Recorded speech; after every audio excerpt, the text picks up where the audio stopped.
Selamat berjumpa kembali. Kali ini kita akan membahas tentang apa itu bus. Bus tulisannya semacam ini ya, BUS. Pada sesi sebelumnya kita telah membahas bagaimanakah aliran data dari satu komponen ke komponen lainnya. Baik pada komputer-komputer yang menggunakan sistem chipset lama yang dikenal dengan chipset konvensional, maupun yang lebih baru seperti chipset IOH, atau menggunakan chipset yang lebih baru lagi, yaitu yang menggunakan single chipset yang dikenal dengan nama PCH atau Platform Controller Hub, hingga komputer yang menggunakan teknologi atau sistem chipset terbaru, yaitu SoC, System on Chip. Terlihat pada semua sistem chipset ini terdapat saluran-saluran, di mana saluran-saluran ini yang menghubungkan komponen satu dengan komponen lainnya. Saluran-saluran ini merupakan jalan atau lintasan yang digunakan untuk mentransmisikan atau mengirimkan data atau instruksi pada komputer. Lintasan-lintasan ini atau jalur-jalur inilah yang dikenal dengan nama bus. Jadi bus adalah jalur-jalur yang menghubungkan komponen satu dengan komponen lainnya, tempat di mana data akan dikirimkan atau ditransmisikan. Nah, setiap bus ini memiliki nama sendiri-sendiri dan memiliki kecepatan transfer yang berbeda-beda. Sebagai suatu contoh, pada sistem chipset yang lama yang menghubungkan CPU dengan not bridge, ini adalah bus yang dikenal dengan nama FSB. FSB ini merupakan kependekan dari front side bus. Jalur atau bus yang dikenal dengan nama FSB ini memiliki kecepatan maksimum 1600 megatransfer per detik. Itu nilai maksimumnya. Dan di sini bervariasi untuk setiap komputer atau setiap prosesor yang dipasangkan. FSB-nya berbeda-beda. Pada sistem yang lebih baru, bus FSB ini sudah tidak digunakan. Misalnya pada sistem chipset yang menggunakan chip IOH, FSB ini sudah dibuang teknologi ini. Digantilah dengan bus yang lebih baru yang dikenal dengan nama QPI, Quick Path Interconnect, di mana kecepatannya bisa 3 hingga 4 kali lipat atau mungkin lebih dari kecepatan FSB. Quick Path Interconnect yang disingkat dengan nama QPI ini memiliki kecepatan antara 4.800 megatransfer per detik atau 4,8 gigatransfer per detik hingga 6,4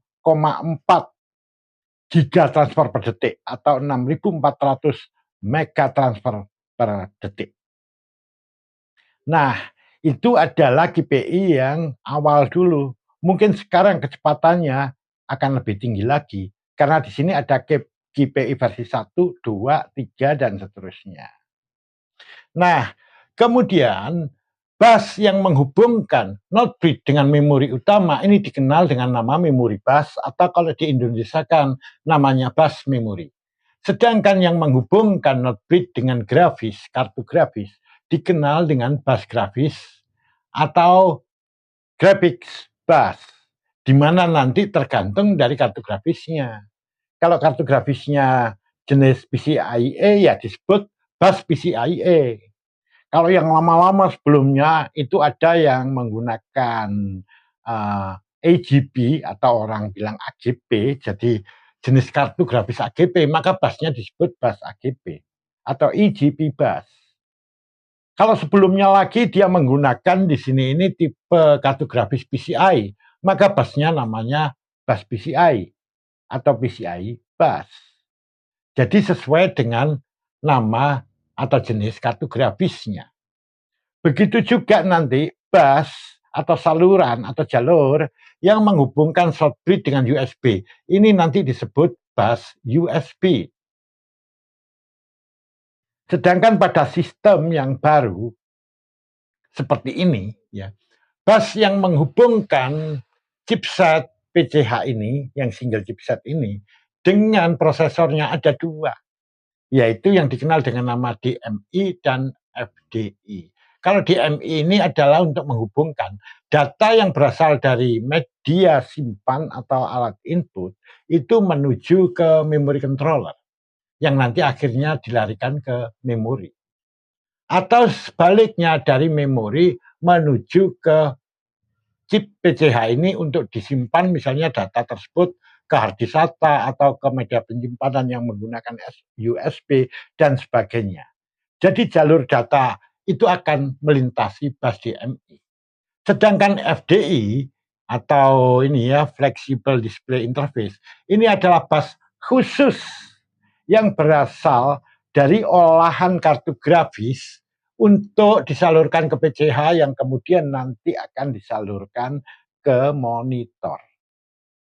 Nah, ini memiliki fungsi yang berbeda. Bus-bus ini memiliki nama yang berbeda. Sama di sini nanti, bus yang menghubungkan PCH dengan USB disebut bus USB. PCH yang berhubungan dengan SATA yang menghubungkan busnya ini disebut bus SATA dan seterusnya. Nah, setiap bus-bus ini tentu memiliki kecepatan yang berbeda-beda. Mereka tidak sama. Nah, sebenarnya bus ini, yaitu saluran yang menghubungkan komponen satu dengan komponen yang lainnya ini, tidak hanya terdiri dari satu kabel. Kalau di sini kami gambarkan satu kabel itu adalah untuk memudahkan pemahaman. Berapa banyak kabel yang menghubungkan komponen satu dengan komponen lainnya? Banyak sekali. Bisa mencapai puluhan atau mungkin lebih. Bisa mencapai ratusan mungkin. Mungkin di atas 100 mungkin ya. Saya kurang tahu persis. Tapi kalau mencapai puluhan itu jelas.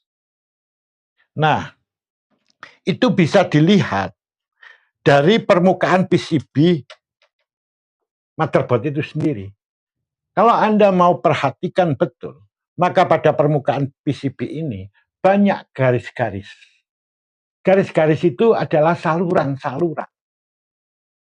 Saluran-saluran tempat lintasan data. Jadi data dan instruksi komputer itu lewat saluran-saluran itu. Saluran itu sangat berdekatan dan jumlahnya sangat banyak. Di mana saluran itu tidak hanya pada permukaan atas motherboard saja, pada bagian bawahnya juga banyak sekali. Nah, artinya di sini bus yang di sini kami gambarkan hanya sebuah garis ini sebenarnya adalah terdiri dari kumpulan-kumpulan saluran yang berupa garis-garis atau kabel ya. Sebetulnya itu kabel yang diatur sedemikian rupa yang nempel pada permukaan PCB. Ini sebuah konduktor. Jadi jalan tempat data atau instruksi dikirimkan.